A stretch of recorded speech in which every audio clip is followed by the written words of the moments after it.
Assalamualaikum warahmatullahi wabarakatuh. Nama saya Inai Nabila, NIM 118230112.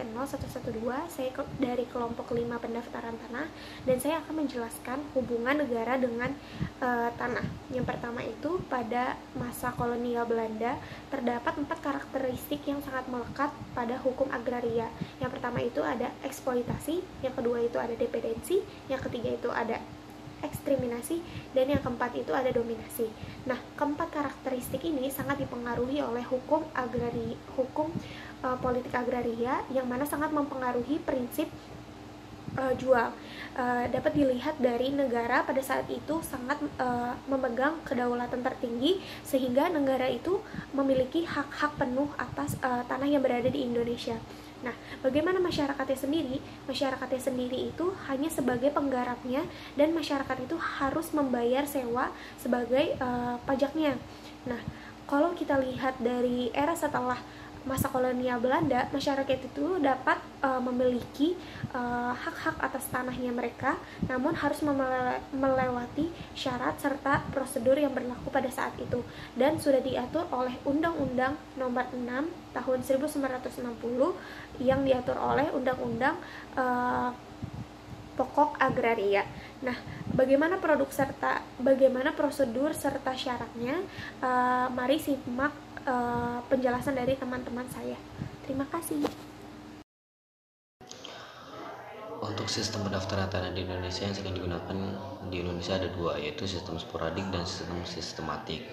Perbedaan antara sporadik dan sistematik dari pelaksanaannya itu sporadik dilaksanakan secara serentak dan sistematik dilaksanakan secara individu. Sumber biaya dari sporadik dibiayai oleh pemerintah, sedangkan sistematik dibiayai oleh pribadi. Untuk jangka waktu pengumpulan data, sistem sporadik lebih cepat mendapatkan data tentang bidang-bidang tanah yang akan didaftarkan. Untuk sistematik lebih lama mendapatkan datanya tentang bidang-bidang yang akan didaftarkan. Untuk persiapan dan pelaksanaannya, sistem sporadik lebih memerlukan waktu yang panjang dalam persiapannya dan pelaksanaannya. Untuk sistematik tidak memerlukan waktu yang lama untuk persiapan dan pelaksanaannya. Jumlah objek yang didaftarkan. Untuk sporadik, jumlah objek yang didaftarkan semua objek didaftarkan. Sedangkan sistematik hanya satu atau beberapa objek yang didaftarkan. Untuk pelaksanaannya, sporadik dilaksanakan atas dari pemerintah, sedangkan sistematik dilaksanakan atas permintaan pihak yang berkepentingan. Warahmatullahi wabarakatuh. Saya Teguh Fayakun, NIM 118230072. Saya akan menjelaskan sistematika pendaftaran tanah. Pada pertama itu prosesnya.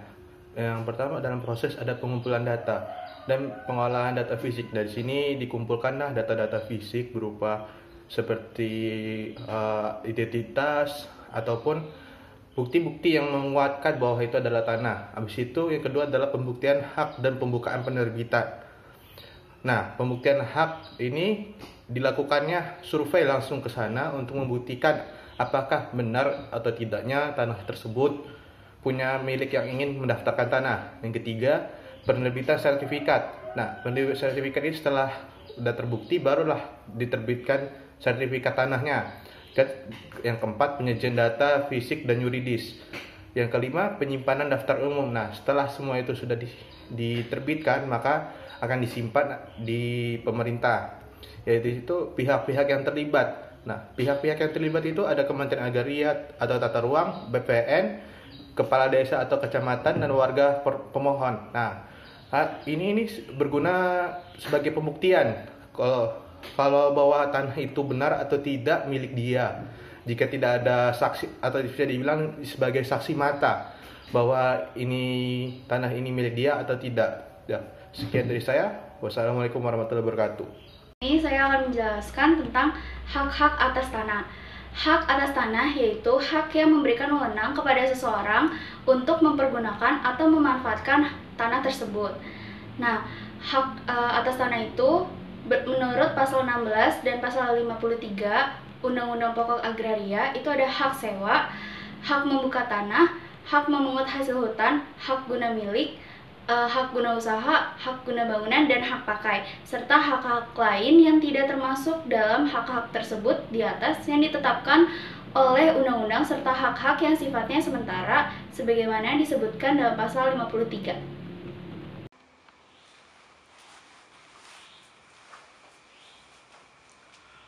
Di sini saya akan menjelaskan permasalahan pendaftaran tanah. Permasalahan pendaftaran tanah sangatlah banyak dan beragam.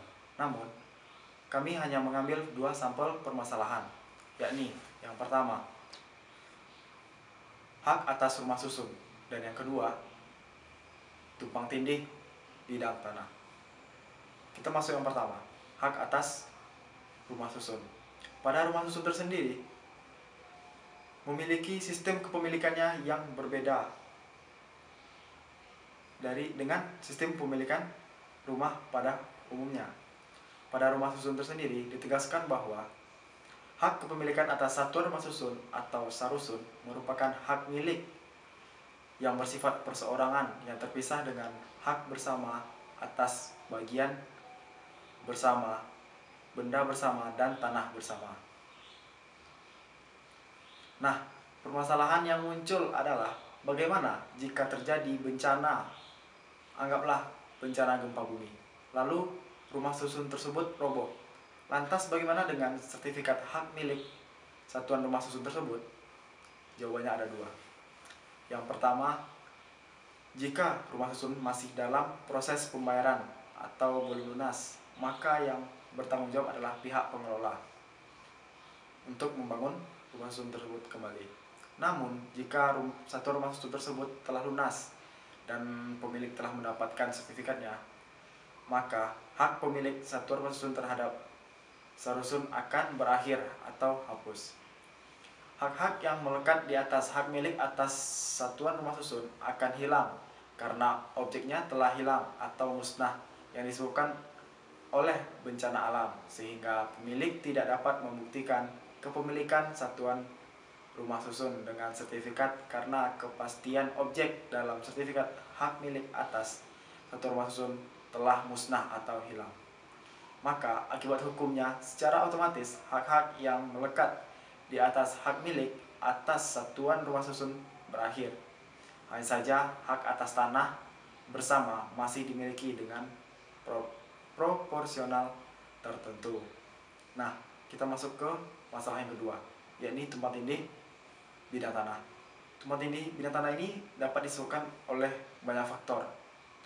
Seperti faktor yang pertama yakni peta pendaftaran tanah yang belum jadi atau belum siap oleh Badan Tatanan sendiri. Nah, jadi harusnya BPN telah memiliki peta pendaftaran tanah. Peta pendaftaran tanah ini tidak memuat luas ataupun batas-batas yang secara detail. Namun, peta pendaftaran tanah ini menunjukkan bidang tanah tersebut atau letak bidang tanah tersebut dan berbatasan dengan siapa bidang tanah tersebut. Nah, faktor yang kedua yakni kesalahan manusia atau human error. Kesalahan manusia ini yang pertama bisa jadi dari petugas badan pertanahan tersebut, seperti petugas di lapangan yang kurang teliti dalam melakukan pengukuran sehingga pengukuran tersebut melebihi dari bidang tanah yang seharusnya, atau petugas yang mengumpulkan data fisik atau data-data yang lain salah atau kurang teliti juga yang menyebabkan tanah tersebut bergeser atau tumpang tindih dengan tanah atau bidang yang lain. Atau bisa jadi itikat jelek dari si pemohon yang dengan sengaja menggeserkan batas bidang tanahnya memakan batas bidang tanah orang lain atau menumpuk dengan bidang lain sehingga terjadilah tumpang tindih bidang tanah. Nah, mungkin masih banyak faktor yang lain. Namun kita sekarang bagaimana cara penyelesaian dari permasalahan tumpang tindih tanah yang terjadi ini? Penyelesaiannya yang pertama yaitu dengan cara musyawarah di luar pengadilan. Musyawarah ini bisa tanpa mediator atau bisa jadi atau lazimnya sih dengan dimediatori oleh petugas dari BPN. Nah, jika dengan musyawarah tidak selesai, maka dapat dilakukan melalui arbitrasi dan alternatif penyelesaian atau kesepakatan yang dibuat dalam bentuk tertulis dan disetujui oleh berbagai pihak. Nah, atau yang terakhir yakni dengan cara penyelesaian dengan pengadilan. Nah, dalam penyelesaian dalam pengadilan ini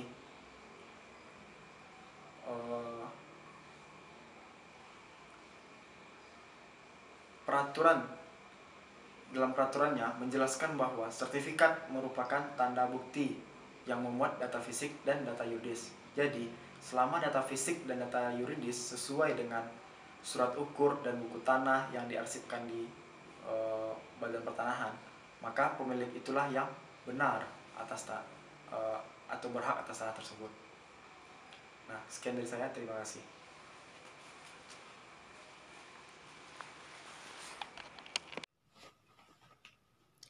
Saya akan menjelaskan dasar hukum yang mengatur tentang pendaftaran tanah. Yang pertama, Undang-Undang Nomor 5 Tahun 1960 tentang Peraturan Pokok Dasar Agraria sebagai landasan pembaharuan hukum agraria untuk menjamin terwujudnya kepastian hukum bagi masyarakat.